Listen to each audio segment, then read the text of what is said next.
Weep and कराई। काफी student in दो वर्ड को लेकर अक्सर कंफ्यूज रहते हैं कि कहां पे वीप यूज किया जाना चाहिए और कहां पे क्राई यूज किया जाना चाहिए। तो मैं आप लोगों को बता दूं, इन दोनों वर्ड का मतलब होता है, दोनों का मतलब रोना, बट इन दोनों का यूजेस जो है इंग्लिश में वो बिल्कुल डिफरेंट तरीके से किया जाता है।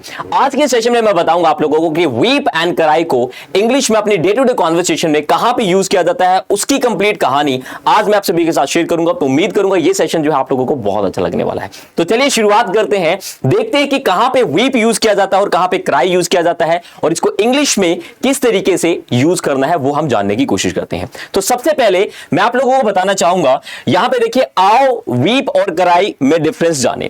एग्जाम्पल के लिए यहां पे समझ सकते हैं, सबसे पहले जानेंगे वीप का मतलब होता है रोना। देखिए जनरली रोने को भी अलग अलग तरीके से कैटेगराइज किया गया इंग्लिश में, बट यहां पे हम बात कर रहे हैं रोना।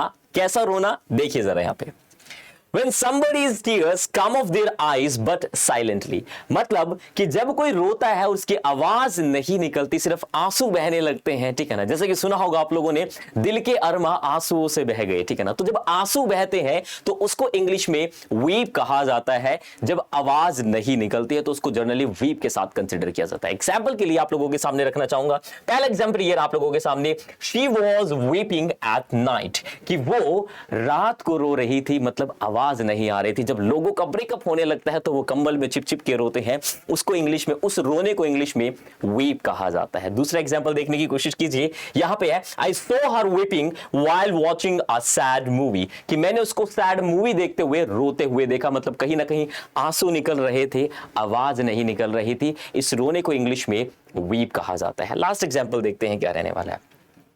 People were weeping at the news of her death, कि जो लोग थे उसकी डेथ की न्यूज सुनकर रो रहे थे, मतलब कहीं ना कहीं आंसू निकल रहे थे। अब किसी की डेथ पे रोने दो तरीके के रोने वाले होते, एक होते हैं चिल्लाकर रोने वाले और एक होते हैं सिर्फ आंसू बहाने वाले। तो इन दोनों रोने को इंग्लिश में अलग अलग तरीके से कैटेगराइज किया जाता है। मैं आप लोगों को बताना चाहूंगा, इसके बाद जो रोना है दैट इज क्राई। क्या कहा जाता है? क्राई। इसका भी मतलब रोना होता है और ये दोनों ही इंग्लिश में वर्ब होती है। क्या होती है? वर्ब होती है। एग्जाम्पल के लिए, when somebody's tears come off their eyes and the sound is loud, मैंने क्या बोला? जब आवाज तेज होती है, वीप में हो सकता है आवाज देखने को मिले, बट दैट वो बहुत नॉर्मल रहेगी, बट लाउड जो होगा वो होगा क्राई। जैसे कि आप लोगों ने जनरली बच्चों को देखा होगा, बच्चे चिल्लाकर रोते हैं, उनकी आवाज होती है, सो वो बच्चे जो है कहीं ना कहीं क्राई करते हैं, वीप नहीं करते। हालांकि दोनों वर्ड जो है सिचुएशन के अकॉर्डिंग यूज कर लिए जाते हैं। जैसे कि मैं हमेशा आप लोगों को कहता हूं, English is very flexible language and it's work on the basis of situation and emotions. Situation के हिसाब से जो वर्ड्स हैं यूज कर लिए जाते हैं अलग अलग सिचुएशंस पे। तो यहां पे पहला सेंटेंस जो आप लोगों के सामने जो कि है, I hate when babies cry for no reasons, कि मैं उन बच्चों से नफरत करता हूं जो बिना किसी रीजन के रोने लगते हैं। तो फॉर नो रीजंस का मतलब होता है बिना किसी रीजंस के, ठीक है ना। तो यहां पे भी बेबीज करके क्राई वर्ड का यूज किया गया है, क्योंकि बेबी जो है, बच्चे जो है वो चिल्ला कर रोते हैं। इस कैटेगरी को इस तरीके से रिप्रेजेंट किया जा सकता है।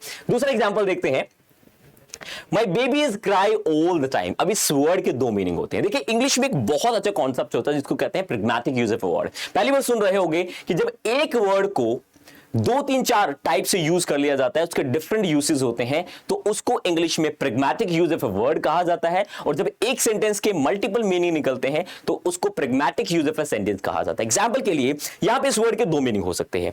My baby cries all the time, मतलब क्या हुआ कि यहां पर कोई मदर अपने बच्चे के बारे में बात कर रही है कि जो मेरा बच्चा है वो हमेशा रोता रहता है। बट आपको पता है आज के टाइम पे बड़े लोग भी बच्चे बन चुके हैं, तो अगर आप किसी बेबी की बात कर रहे हो तो बड़ी की कैटेगरी को रिप्रेजेंट करेंगे।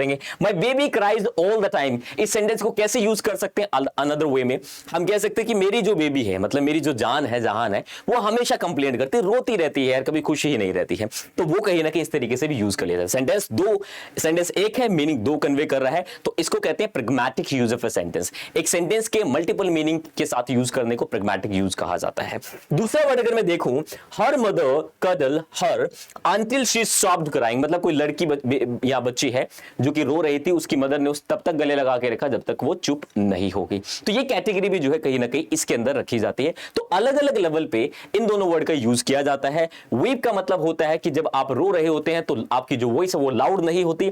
क्राई का मतलब होता है कि जब आप रोते हैं तो आंसू भी होते हैं बट आवाज बहुत लाउड होती है। तो ऐसे सिचुएशंस के लिए इन दोनों वर्ब का यूज किया जाता है। अलग अलग सिचुएशन पे आज के बाद आप सही तरीके से यूज करेंगे। ये मत समझना कि वीप का मतलब भी रोना होता है, क्राई का मतलब भी रोना होता है, तो इनको इंटरचेंज करके हम यूज कर सकते हैं। बिल्कुल डिफरेंस है। उम्मीद करूंगा कि आप लोगों को ये चीजें क्लियर हो गई होंगी।